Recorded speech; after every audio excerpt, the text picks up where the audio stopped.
સુરતમાં દુષ્કર્મના બનાવમાં વધારો થઈ રહ્યો છે ત્યારે પરિણીતાને આપણી વચ્ચે સંબંધ છે તેવી લોકોમાં ખોટી વાત ફેલાવી ધમકી આપી દુષ્કર્મ આચર્યું હતું। ત્યારબાદ પરિણીતાએ ફરિયાદ દાખલ કરાવી હતી, જેથી 2 વર્ષ બાદ આરોપીને અમદાવાદથી ઝડપી લેવામાં આવ્યો છે।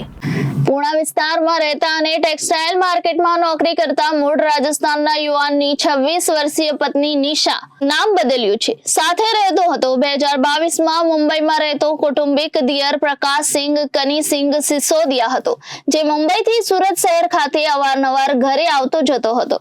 દરમિયાન 10 જુલાઈ 2022ના રોજ રીમા પોતાના ઘરમાં એકલી હોય તે તકનો લાભ ઉઠાવીને આરોપીએ મંજૂરી વિરુદ્ધ બળજબરીપૂર્વક શારીરિક સંબંધ બાંધ્યો હતો।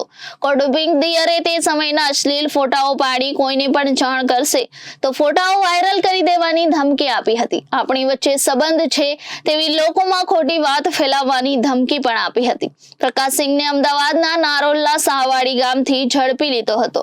ક્રાઇમ બ્રાન્ચે પ્રકાશસિંહની પૂછપરછ કરતા જાણવા મળ્યું હતું કે તે પૂર્ણા પોલીસ સ્ટેશનના ગુનો નોંધાતા મુંબઈથી કામ છોડીને ભાગી ગયો હતો। પ્રકાશસિંહ અમદાવાદમાં સિલાઈ કામ કરતો હતો, જે તે સમયે પ્રકાશસિંહે પરિણીતાની નણંદ એવા પિતરાઈ બહેનને પણ ધમકી આપી શરીર સંબંધ બાંધવા દબાણ કર્યું હતું। ઉલ્લેખનીય છે કે આરોપીને પકડી પાડવા કોર્ટ દ્વારા CRPC કલમ 70 મુજબનું વોરંટ ઇસ્યુ થયું હતું। 2 વર્ષ પોલીસ આરોપી સુધી પહોંચી હતી।